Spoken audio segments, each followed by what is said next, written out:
kotse ba?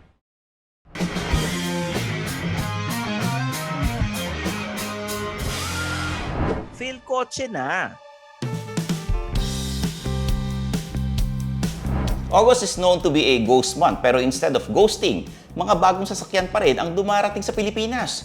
Karamihan pa sa kanila ay nasa premium segment, kaya naman naitaboy talaga ang mga multo. Pwera na lang yung mga nakamatch ninyo sa dating app. So ano nga ba ang mga bago? Yan ang ating alamin for this top list ng new cars for August 2022. Siyempre, palike this video para mas maraming Philkotse content ang makita nyo sa feed ninyo. Pero para mas madali, mag-subscribe na kayo sa channel namin and hit that notification bell para una kayo sa aming bagong videos. Simulan na natin. Porsche Philippines brought in the sportiest SUV they have, the Cayenne Turbo GT. Meron itong 4-liter bi-turbo V8 engine with an 8-speed Tiptronic S transmission making 640 horsepower and 850 Nm of torque na kayang mag 0 to 100 km/h in just 3.3 seconds. Yan talaga. Mabilis pa sa alas 4. Partida, SUV yan ha. Aside from a roaring engine, meron itong adaptive rear lip spoiler that increases downforce by 40 kilograms. May 3-chamber air suspension at active suspension management system. Sa loob naman, prominent ang red and black leather combined with carbon fiber accents on the panels. May heating function din sa leather steering wheel and bucket front seats. At kung nagtataka kayo sa presyo, of course, the best way is to go to Porsche dealership. Second on the list is the update to the Toyota Light Ace. When it was launched nitong July, ang available pa lang talaga sa dealerships ay ang panel van and yung pickup variant. Well, this August naging available na rin ang utility van and aluminum van. The Light Ace utility van is priced at 727,000 pesos. Ito yung pwede ninyong gawing shuttle service or i-modify ng konti para maging tech service. Yung aluminum van naman ay nagkakahalaga ng 699,000 pesos. Okay, ito pang deliver ng mas malalaking items na hindi nakakasya doon sa panel van. Third is the comeback of Nissan to the small crossover segment. They launched the Kicks e-Power, which is a hybrid with a twist. Kahit na may combustion engine ito, hindi ito ang nagpapatakbo sa wheels directly. May mga videos na kaming ginawa tungkol dito to explain how it works, so tingnan nyo na lang dyan sa card sa upper right. Ano ba yun? Dito? Dito? As for pricing, matindi ito dahil the kick starts at 1,209,000 pesos and 1,509,000 pesos ang top of the line. That makes the Nissan Kicks one of the most affordable hybrid vehicles in the country at ina-undercut nito ang isa pang prominent hybrid crossover sa Pilipinas, the Toyota Corolla Cross. Magandang matchup yan, no? Lipat naman tayo sa mga very premium rides for number 4 and 5. Pang-apat is a 2023 Mercedes-Benz C-Class that comes in at 3,890,000 pesos. It has less lines and more curves than before, resulting in a very sleek exterior.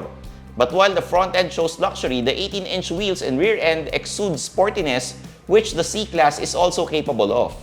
When it comes to interior, syempre, we can only expect the best comfort for the executive. May 10.25-inch digital gauge cluster, 11.9-inch floating touchscreen, ambient lighting, man-made leather, thermatic automatic climate control, and silver gray diamond accents all over the cabin. What powers the new C-Class is a 1.5-liter turbo engine with 170 horsepower and 250 Nm of torque paired to a 9-speed automatic. Fifth in the list is the new BMW X3 xDrive 20D, business with a sticker price of 3,790,000 pesos. Mas malaki na ang kidney grille nito, malapit na maging lungs. Mas flat na ang headlights and bago ang bumper design and rear lights. Inside, there's powered front seats, Vernasca leather upholstery, 10.25-inch touchscreen, and 3-zone automatic climate control among others. Under the hood is a 2-liter inline-4 twin-power turbo diesel that makes 190 horsepower and 400 Nm of torque with an 8-speed automatic. Next is something big, kasi hindi lang isang kotse, but a whole brand. Hyundai Philippines is under a new distributor and with them is a new lineup. Actually, July pa sila nag-start sa Pilipinas pero nitong August lang ginawang official for the public. Bit-bit nila ang tagapagmana ng Starex, the Hyundai Staria, their small crossover Creta, the new Tucson, and Santa Fe. We have a video summarizing these cars, so kung gusto mong makita yon, click lang dito sa upper right corner. Ito yun. Pero for pricing, nandito ang prices ng good-looking Hyundai cars na ito.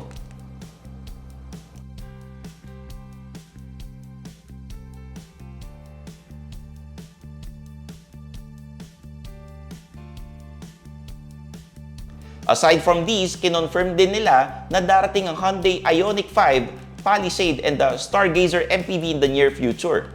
Baka nga within this year pa. Last but not least, for August is the 2023 Toyota GR86. Finally, it's formal.jpg dahil maraming naghintay dito ever since pinasok ng Subaru ang mechanical twin brother nito na BRZ. Toyota kept it simple by only having two variants. One with a 6-speed manual that retails for 2,328,000 pesos, while the 6-speed automatic is at 2,499,000 pesos. Standard across the two is the 2.4-liter boxer engine with 234 horsepower and 250 Nm of torque. It also gets LED headlights and cruise control. The manual variant gets 17-inch alloy wheels, fabric seats, dual-zone climate control, and 8-inch touchscreen with 6 speakers. For the automatic variant, it gets paddle shifters, 18-inch alloy wheels, leather seats, and advanced features like collision mitigation, automatic high beam, adaptive cruise control, and lane departure warning. To get the 2023 Toyota GR86, you can reserve for your unit in the following dealerships. Hindi siya available in all dealership ng Toyota ha, kaya take note.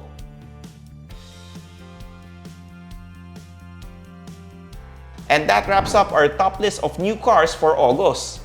Abangan nyo yung mga pang-September kasi may car show ulit on that month. That means more releases and more shiny stuff para sa atin. O paano ba yan? I'm your host, Stanley Chi, ang inyong senpai ng turbuhan na nagpapaalala sa inyong lahat na i-follow ako sa aking mga social media accounts. Meron akong sariling YouTube channel. Mag-subscribe kayo ron. At syempre, makinig kayo sa aking podcast, Underpaid with Stanley Chi, sa Spotify and Apple Podcast. So paano ba yan?